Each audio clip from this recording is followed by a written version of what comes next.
খনামুখ গাঁও পঞ্চায়তৰ কাৰ্যালয়ত শনিবাৰে আন্তৰ্জাতিক নাৰী দিৱস উদযাপন। শিৱসাগৰৰ আমগুৰিৰ খনামুখ গাঁও পঞ্চায়তৰ কাৰ্যালয়ত শনিবাৰে আন্তৰ্জাতিক নাৰী দিৱস উদযাপন কৰা হয়। স্বাস্থ্যকৰ্মী অপূৰ্ব চুতীয়াৰ পৌৰক্ষেত্ৰত অনুষ্ঠিত হোৱা অনুষ্ঠানত ভালেকেইজন বিশিষ্ট ব্যক্তি উপস্থিত থাকে। এই নাৰী দিৱস উদযাপনতে উদ্যোগী মহিলাই লক্ষীমাই দুৱৰাক সম্বৰ্ধনা জনায়। হৰিসাগৰৰ পৰা সাদ্দামণিৰ ৰিপৰ্ট NK নিউজ।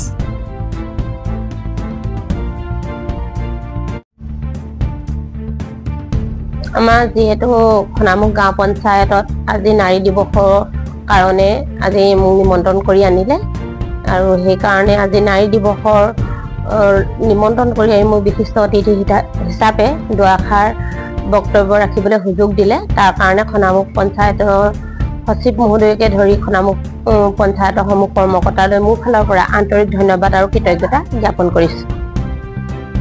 হয়, আজি আন্তৰ্জাতিক নাৰী দিৱস 8 মাৰ্চ।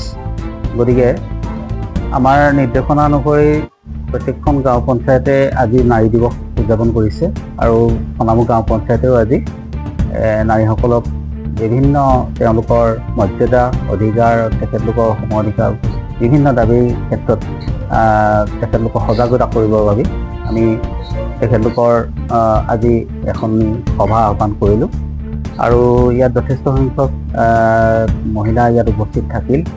এই তেখেতলোকৰ বক্তব্য আমাৰ যিয়ে আমি চিনাকি কৰিছোঁ।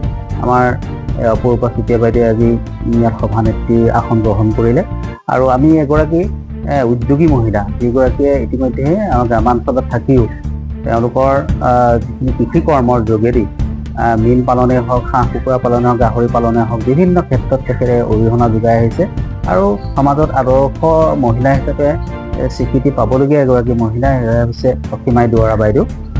তেখেতকো আজি আমাৰ পঞ্চায়তৰ তৰফে আমি সম্বৰ্ধনা জ্ঞাপন কৰিলোঁ আৰু সঁচাকৈ আজি ভাল লাগিলে। নাৰীসকলৰ যিটো ভৱিষ্যত তেওঁলোকেই যিহেতু ধৰণী বুলি তুমি ক'ব পাৰোঁ, তেওঁ সৃষ্টি কৰে। গতিকে নাৰীসকলক আমি আজি বিভিন্ন ধৰণে তেখেতলোকক বুজোৱা হৈছে আৰু আমাৰ খনামুখ গাঁও পঞ্চায়তে এই ক্ষেত্ৰত সফলতা লাভ কৰিছে বুলি ভাবিছোঁ।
বাইদেউ মই ধন্যবাদ জ্ঞাপন কৰিছোঁ। এতিয়া